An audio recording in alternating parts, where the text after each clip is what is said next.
আসসালামু আলাইকুম, আশা করি আপনারা সকলেই ভালো আছেন। গণপ্রজাতন্ত্রী বাংলাদেশ সরকার কর কমিশনার কার্যালয় কর অঞ্চল 16 ঢাকাতে সম্পূর্ণ নতুনভাবে আরো একটি চাকরির সার্কুলার প্রকাশ করা হয়েছে।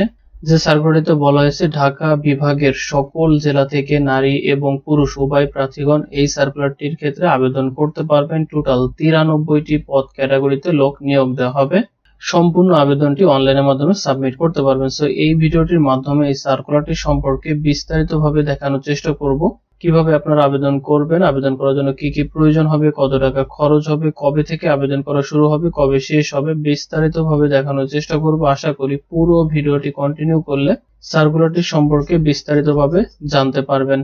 নিয়মিত চাকরির সার্কুলার সংক্রান্ত তথ্য পেতে আমাদের ইউটিউব চ্যানেলটি সাবস্ক্রাইব করে পাশে থাকা বেল বাটনটি অল করে রাখুন, যাতে করে প্রতিনিয়ত আপডেট সকল চাকরির সার্কুলার পেয়ে যান সবার আগে। এবং অলরেডি যারা সাবস্ক্রাইব করেছেন তাদেরকে অসংখ্য ধন্যবাদ আমাদের সাথে থাকার জন্য।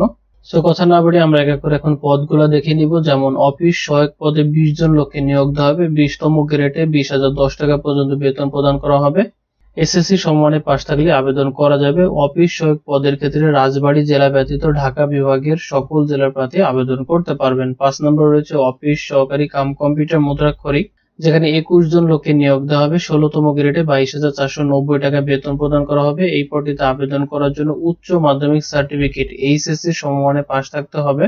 কম্পিউটার ব্যবহারের দক্ষতা, computer word processing, email, fax machine ইত্যাদি চালানোর দক্ষতা অভিজ্ঞতা থাকতে হবে। কম্পিউটার মুদ্রাক্ষরের সর্বনিম্ন গতি প্রতি মিনিটে বাংলায় 20 শব্দ এবং ইংরেজিতে 20 শব্দের গতি সম্পন্ন হতে হবে। তারপর 4 নম্বরে যে পদটি রয়েছে ষাট মুদ্রাক্ষরিক কাম কম্পিউটার অপারেটর, যেখানে 17 জন লোককে নিয়োগ দেওয়া হবে। 14তম গ্রেডে 24,680 টাকা পর্যন্ত বেতন প্রদান করা হবে।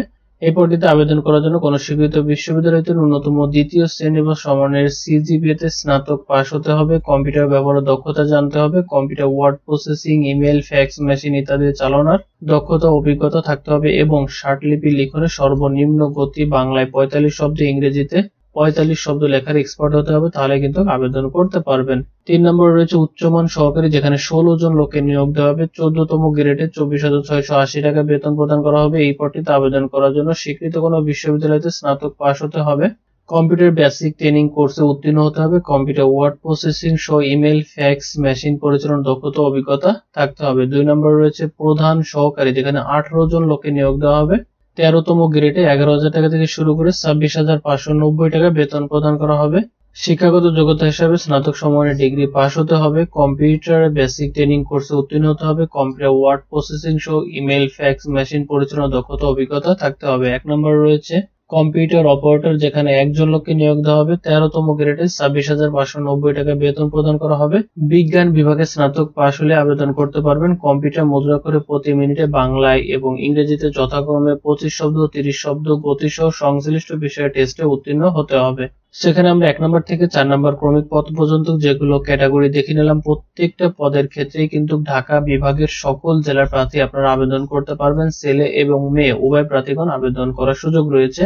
আবেদনকারী বয়সটি মিনিমাম 18 থেকে 30 বছর পর্যন্ত নেওয়া হবে। 30শে এপ্রিল 2024 তারিখ অনুযায়ী বয়সটি হিসাব করা হবে। আর মুক্তিযোদ্ধা বা শারীরিক প্রতিবন্ধী কোটার ক্ষেত্রে 32 বছর পর্যন্ত গ্রহণযোগ্য। তবে 60 মুদ্রাক্ষরিক কাম কম্পিউটার অপারেটর ও অফিস সহকারী কাম কম্পিউটার মুদ্রাক্ষরিক পদের বিপরীতে কর বিভাগের কর্মরত প্রার্থীদের ক্ষেত্রে বয়সসীমা 40 বছর পর্যন্ত শিথিলযোগ্য। আবেদনকারী সম্পূর্ণ আবেদনটি অনলাইনের মাধ্যমে সাবমিট করতে পারবে। অনলাইনের মাধ্যমে কিভাবে আবেদনটি সাবমিট করবেন এই প্রসেসিংটা এই ভিডিওতে দেখাই দিব। আবেদন করা শুরু হয়েছে 12ই মে 2024 সকাল 10টা থেকে। দেখতেই পাচ্ছেন 12ই মে, তার মানে আজকে থেকে আবেদন করা শুরু হয়েছে।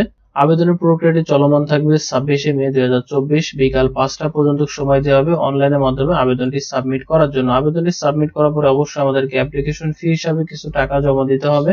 1 নম্বর থেকে শুরু করে 5 নম্বর ক্রমিক পদে যারা আবেদন করবেন তাদের জন্য 223 টাকা, আর 6 নম্বর ক্রমিক পদে যারা আবেদন করবেন তাদের জন্য 112 টাকা। আবেদনটি সাবমিট করার 72 ঘন্টার ভিতরে কিন্তু এই পেমেন্টটি কমপ্লিট করতে হবে। আমরা এখন দেখে নিব অনলাইনের মাধ্যমে কিভাবে আমরা আমাদের আবেদনটি সাবমিট করব। আবেদনটি সাবমিট করার জন্য প্রথমত আপনাকে এই পেজটিতে আসতে হবে।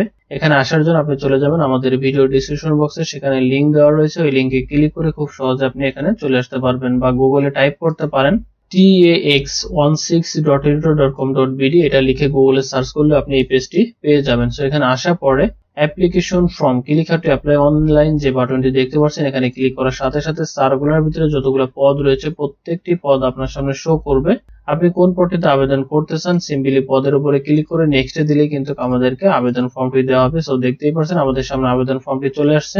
এই আবেদন ফর্মটি আমাদেরকে ফুলফিল ভাবে নির্ভুল ভাবে সার্টিফিকেটের সাথে মিল রেখে পূরণ করে সাবমিট করে পেমেন্টটি যদি আমরা কমপ্লিট করে দিই তাহলে আমাদের আবেদনটি সাবমিট করা হয়ে যাবে।